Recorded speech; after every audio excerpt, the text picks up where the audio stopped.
खबर से आगाह करेंगे।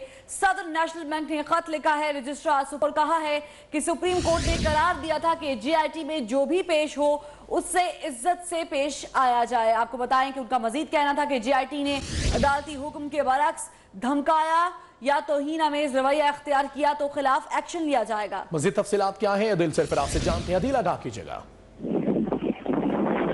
आज जेआईटी के हवाले से खत लिखा गया है नेशनल बैंक की सदर की जानिब से, और उनका ये कहना है कि जेआईटी ने अदालती हुक्म के बरअक्स जो है उनको धमकाया है और जो धमकी अमेज रवैया है और तौहीन आमेज रवैया है वो इख्तियार किया है। उनका कहना है कि मुझे ऐसा महसूस हुआ कि मैं कोई सजाए मौत का मुजरिम हूँ।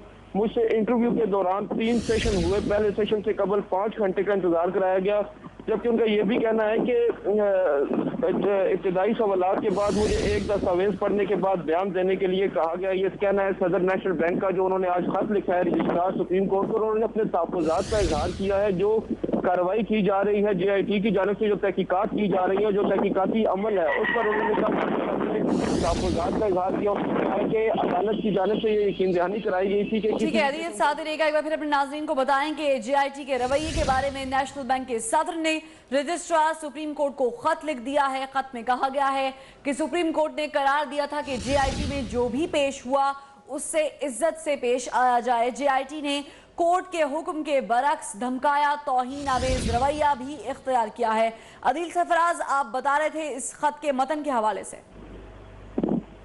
जी बिल्कुल, इस खत में ये बताया गया है कि सुप्रीम कोर्ट ने करार दिया था कि जेआईटी में जो भी पेश हुआ उससे इज्जत से पेश आया जाएगा, जबकि जेआईटी जो सदर है नेशनल बैंक सईद अहमद, उन्होंने मौकफ अपनाया है कि उनकी जानिब से जो जेआईटी की जानिब से उनकी तरफ जो रवैया था वो काफी ज्यादा तौहीन आमेज था। उनको घंटों तक इंतजार करवाया गया है और उसके बाद उनसे ऐसे सवालात किए गए हैं और जैसे ये भी उन्होंने कहा है कि मुझे ऐसा लगा था कि जैसे मैं सजाए मौत का मुजरिम हूँ। एक नेशनल बैंक का मैं सरकारी मुलाजिम होने के बावजूद मुझसे इस तरह का रवैया, उन्होंने कहा है कि मेरी समझ से बालातर है। उनका कहना है कि मुझसे मुसलसल जो 12 घंटे तक सवालात किए गए और इंटरव्यू के 3 सेशन हुए, पहले सेशन से कबल उन्हें 5 घंटे इंतजार करवाया गया। और उनका यह भी कहना है कि इब्तिदाई सवालात के बाद मुझे दस्तावेज पढ़ने के बाद बयान देने के लिए कहा गया।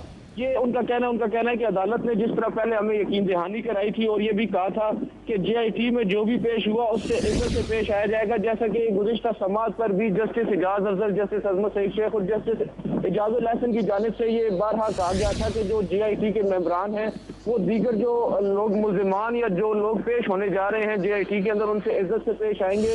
ताहम ये भी कहा गया था कि ये लोग दौरान तफ्तीश ये लोग तफ्तीश कर रहे होंगे, कोई टी पार्टी नहीं होगी, जस्टिस अजमत सईद शेख ने कहा था।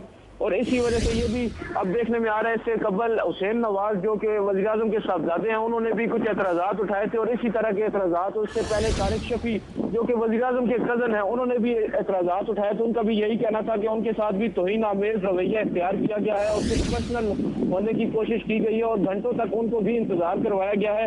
आज इन्होंने ये अदालत से इस्तदा की है कि उनके साथ जो रवैया बरता जा रहा है उसका नोटिस लिया जाए। रवैया जो बरता जा रहा है उसका नोटिस लिया जाए। बहुत शुक्रिया दिल।